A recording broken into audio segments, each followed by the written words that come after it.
Truth Unveiled here, keeping you updated with the world around you. And today I have so many events to go over with you because, as you will see, so much is going on this month and in the coming days ahead. And it's important that you see and stay updated with the world around you. And first, I would like to start of what's been going on in Ireland, actually, because as you will see, they've been celebrating the 12th, which was a celebration today. But as you see, it says protesters shout walk of shame as Orange Order parade at Ardoyne passes off peacefully.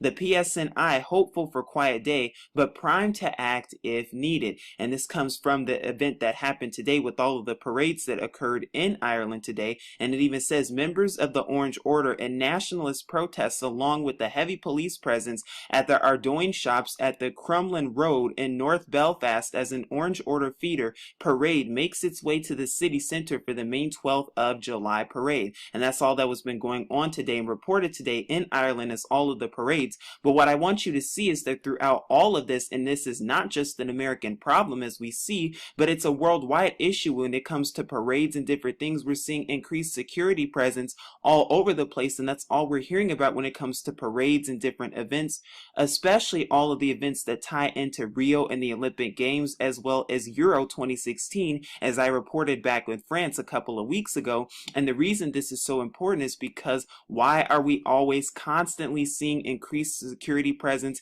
and we're hearing about increased security and the threats of so-called terrorism? Why is that always the case? Soon it's going to be increased security presence in order to even go to the park and the playground. Don't believe me? That's exactly where we're headed. But that's not all. There's so much more to go over, because here I am at Fox News that was originally reported by the Associated Press, and it says Pamplona erupts with start of Spain's Fermin Bull Run Fiesta. Now, I don't know if many of you have heard of this, but this talks about San Fermin, which is also known as Running with the Bulls, and this is an annual festival that takes place in Spain, and there's a lot of partying and marrying that goes on, and it's normally celebrated from July 6th through July 14th, so it's a weekly celebration. And it goes on to talk more about it, and it even says that thousands of people erupted in party mood Wednesday, dousing each other with wine and singing and dancing in the streets of this northern Spanish city to celebrate the start of Pamplona's famed San Fermin Running of the Bulls festival. The festival started with the traditional midday launching of a firework rocket known as the Chupanazo from Pamplona's town hall balcony. Thousands of people waving the festival's traditional red neckerchief jammed the square down below and immediately began jumping and screaming Viva San Fermin. The firecracker also signaled the moment to don the neck scarf, part of the festival garb, along with white trousers and shirt. The 9-day street partying fiesta was immortalized in Ernest Hemingway's 1926 novel The Sun Also Rises, and attracts thousands of foreign tourists. YBT also reports on this festival that's taking place in Spain, and as you will see from the pictures that I'm about to show you, that it is a large festival indeed. In fact, the annual fiesta attracts approximately 1 million tourists each year, and like I said, the festival runs from July 6th through July 14th of this year alone. And as you can see, there's a bunch of partying and marrying indeed, and a bunch of people having a great time. And of course, you can see that the revelers are holding up the red handkerchiefs on the opening day that occurred back on July 6th. And as we keep going, we also see more pictures, and then here's another one where you can see the festivities taking place all over Spain, of course. And then of course we have the running of the bulls, which is what the festival is most notably known for. But if we keep going, we also see more of it here, and that's not all we see, because we've also been seeing many different demonstrations that have been held there from the organization People of the Ethical Treatment of Animals, or PETA, who were there making a statement as well. Now, when I think of that festival, I'm automatically reminded of all of the partying and the marrying and the reveling that's been going on, living as if life is going to go on, when that is simply not the case. Because for those of us who are awakened to truth, we know exactly what time it really is, because it sounds like the days of Noah to me, doesn't it? And here I am at NBC, and lo and behold, what does it even say? Life-size Noah's Ark revealed to public in Kentucky. A Bible story comes to life with with the resurrection of a massive ark. Now, mind you, this ark just so happened to open in Kentucky, and it's life size, and it opened in Kentucky just this month, actually, around the same time that we're seeing all the partying and reveling going on in Spain. And also, we also even see partying and reveling going on with Tomorrowland, which I'm going to go over with you in just a second to come. But before I do, I just wanted to show you this, and I've talked about this in some previous videos, but I just wanted to reiterate this to you so that you can see exactly what time it really is. Is this mainstream media's way of telling us that we're in the days of Noah? Not to mention how we also saw the life-size Noah's Ark that was also taking its maiden voyage in Brazil, and I'll link that video below as well.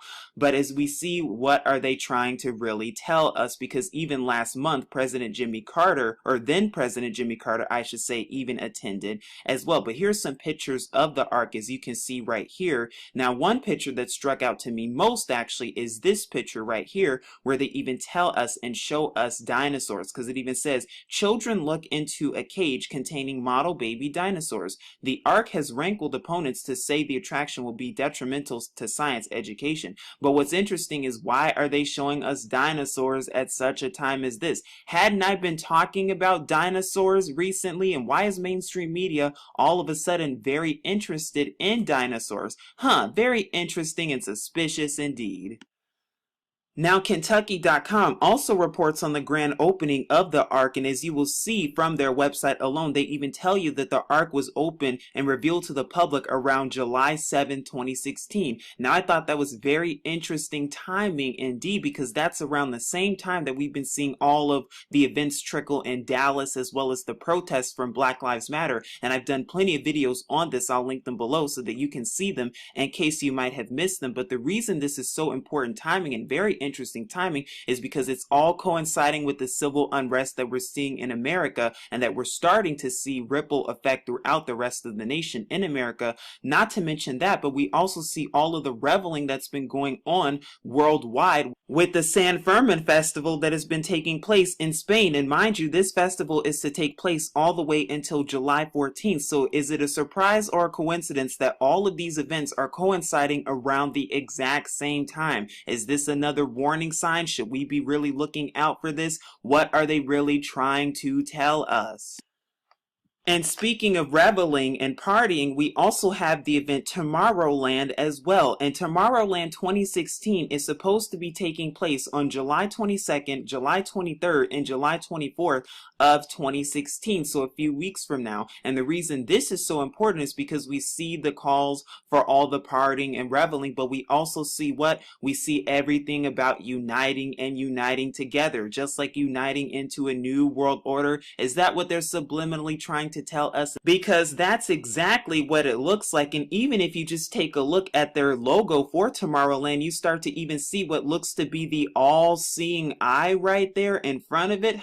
Very interesting and suspicious indeed. But what's also very cryptic about all of this is how they're trying to unite everything together. Because here I am at one of their tabs which talks about uniting, and as you'll see, what are they really trying to unite and merge to? Because as you will see, it says unite, the mirror to Tomorrowland. And it says follow Tomorrowland live in Mexico, India, Japan, Colombia, Germany, South Africa, and Israel to be a part of the madness. What madness? Then it goes on to say, on Saturday, July 23rd, the second day of Tomorrowland, 7 countries will unite with the people of tomorrow in Belgium. A live video connection will be made between Tomorrowland and Belgium and Mexico, India, Japan, Colombia, Germany, South Africa, and Israel, building bridges between Belgium and the rest of the world. With a live connection from the Tomorrowland main stage, live DJ sets on the local Unite stage, and the unique magical Tomorrowland atmosphere.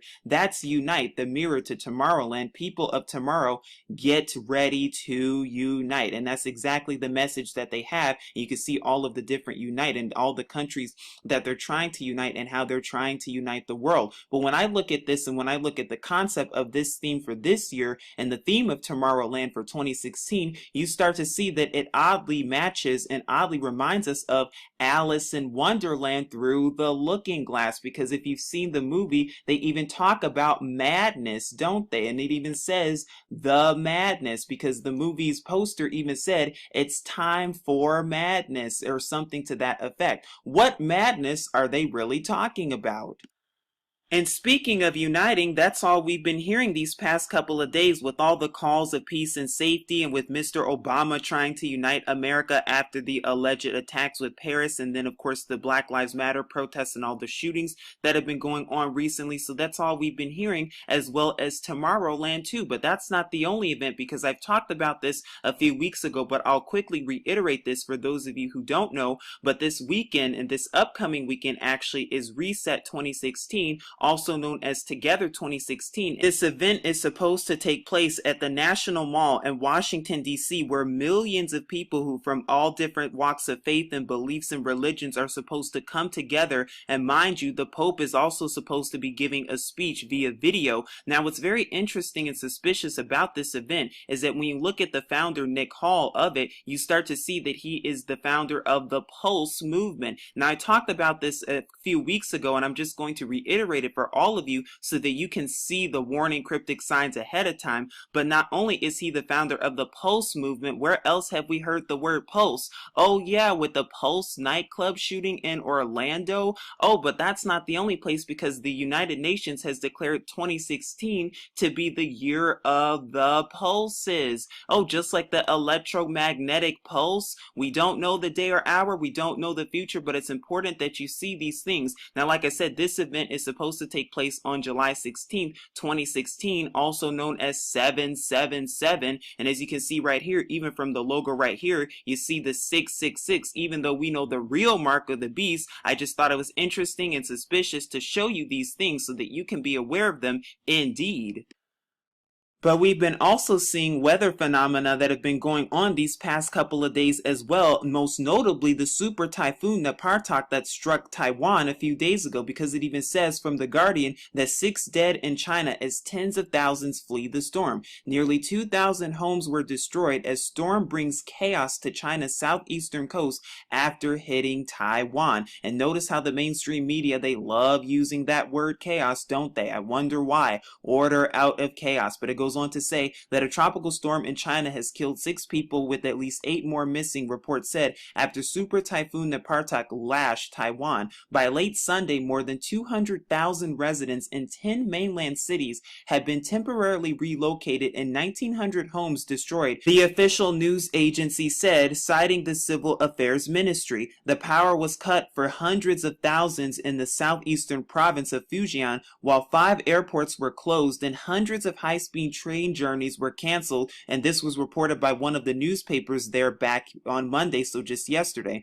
And it also reports say that the economic cost was estimated at 860 million yen, or about 99 million pounds, and the Napartak brought chaos to Taiwan on Friday, forcing more than 15,000 people to flee their homes as part of the island saw its strongest winds in over a century. So we see even thunderstorms are getting much worse, and we see that the storms and typhoons and hurricanes are getting worse, but it doesn't stop there. Because while mainstream media is keeping your attention on all of the riots and the protests that are going on in America and that are uptaking in America, there are many more events that are happening worldwide and are occurring worldwide, because with tens of thousands having to relocate their homes and hundreds of thousands that are left without power from this one typhoon, something is definitely up. But that's not all that we've been seeing when it comes to the weather, because recently we've also been seeing Manhattan hinge as well, which is when the sun sets in perfect alignment with the city grid, as you can see right here. And it also got its name from Stonehenge, which is of course the monument in England which displays a similar happening, because once a year there the sun rises in perfect alignment with the stones. Very interesting and suspicious indeed, because we know darn well that judgment is even at the door. We don't know the day or hour, but please seek Yahuwah and his true son Yahusha so that you can be prepared for what's to come. But this is Truth Unveiled here saying shalom.